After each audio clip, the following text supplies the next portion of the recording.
Assalamualaikum warahmatullahi wabarakatuh. Perkenalkan, nama saya Lina Lasati. Saya dari kelas A pagi dan saya pada saat ini akan memberikan opini saya terkait bencana yang baru ini terjadi, yaitu sebuah banjir bandang di Sumatera dan juga fenomena tentang influencer Ferry Irwandi yang baru-baru ini membuat heboh sosial media. Nah, Indonesia ini kembali diuji pada bencana alam. Banjir bandang di Sumatera bukan hanya menghadirkan duka kemanusiaan, tapi juga memicu ledakan diskursus di ruang publik, terlebih di sosial media. Nama Ferry Irwandi sendiri telah meledak dan karena telah berhasil menggalang dana sebesar 10 miliar rupiah hanya dalam waktu 1 hari. Yang dimana angka ini tuh jujur aja kayak nggak masuk di akal ya, bahkan aja mungkin bikin para koruptor itu minder. Nah, fenomena ini nih menuai dua respons besar, yaitu di satu sisi publik memberi dukungan yang tinggi, tapi di sisi lain muncul kritik dari sebagian elit politik, sementara wakil presiden sendiri justru menunjukkan dukungan juga.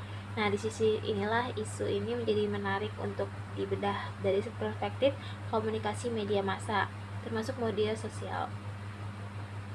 Secara teori menurut Anggita Setting, kita tidak selalu memberitahu apa yang kita harus pikirkan, tetapi sangat efektif dalam menentukan apa yang perlu kita pikirkan. Aktivitas Ferry Irwandi sendiri menjadi viral bukan semata karena nilai donasinya, melainkan karena narasi yang dibangun dan diperkuat oleh algoritma media baru. Isu kemanusiaan naik ke puncak perhatian publik karena figur ini dengan kredibilitas digital menjadi komunikatornya. Masuk ke teori two-step flow of communication. Teori two-step flow adalah model komunikasi yang menjelaskan bahwa informasi dari media massa tidak langsung mempengaruhi audiens, melainkan melalui pelantara, yaitu pemimpin opini atau opinion leader. Nah, Ferry Irwandi ini adalah sebagai opini leader yang berperan menyampaikan pesan lagi kepada masyarakat, di mana pesan kemanusiaan tidak lagi disampaikan langsung oleh institusi negara, tapi langsung dari influencer yang turut ikut hadir. Nah, dalam konteks media baru ini, kepercayaan adalah mata uang paling mahal, dan Ferry sudah mendapat kepercayaan itu sendiri dari masyarakat jauh sebelum bencana ini terjadi. Lalu pertanyaannya, apakah penyelenggaraan dana ini bagian dari personal branding saudara Ferry sendiri? Secara strategis, exposure memang tidak terelakkan ya. Dalam logika komunikasi digital, setiap tindakan di ruang publik berpotensi membangun citra. Namun, berdasarkan teori uses and gratification, audience bukan lagi pihak yang pasif.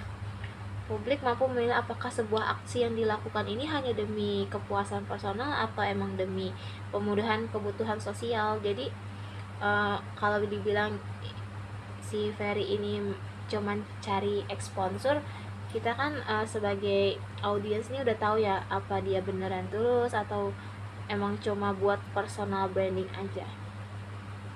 Nah, dalam kasus ini personal branding tampak bukan sebagai tujuan utama, melainkan by product. Branding ini dia hadir secara alamiah karena media baru bekerja dengan prinsip visibilitas tinggi. Semakin berdampaknya sebuah aksi, semakin besar pula exposure-nya. Nah, jadi ini bukan cuma manipulasi, melainkan konsekuensi logis dari ekosistem digital.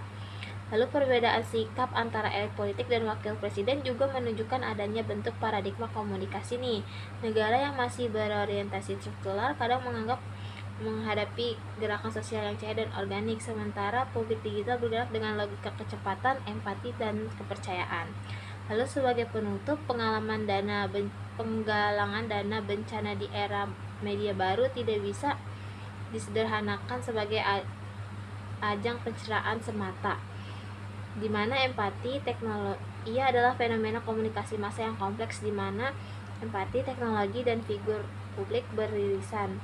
Tantangan kedepannya bukan soal siapa yang paling viral, tetapi bagaimana energi kolektif ini dapat dikelola secara berkelanjutan, transparan, dan bersinergi dengan kebijakan politik. Jadi menurut saya sendiri, dengan adanya fenomena atau yang dibilang kasus ini, kita bisa lebih sebagai audiens lebih terbuka gitu ya pandangannya. Jadi kita bisa tahu nih mana yang beneran tulus atau hanya pencitraan semata. Untuk niatnya sendiri menurut saya sudah baik, namun kenapa pemerintah terlihat minder sendiri atas pencapaian rakyat, membantu rakyat, sementara pemerintah sendiri belum ada terlihat gerakan untuk membantu para korban bencana. Oke, sekian opini dari saya. Kurang lebihnya mohon maaf. Assalamualaikum warahmatullahi wabarakatuh.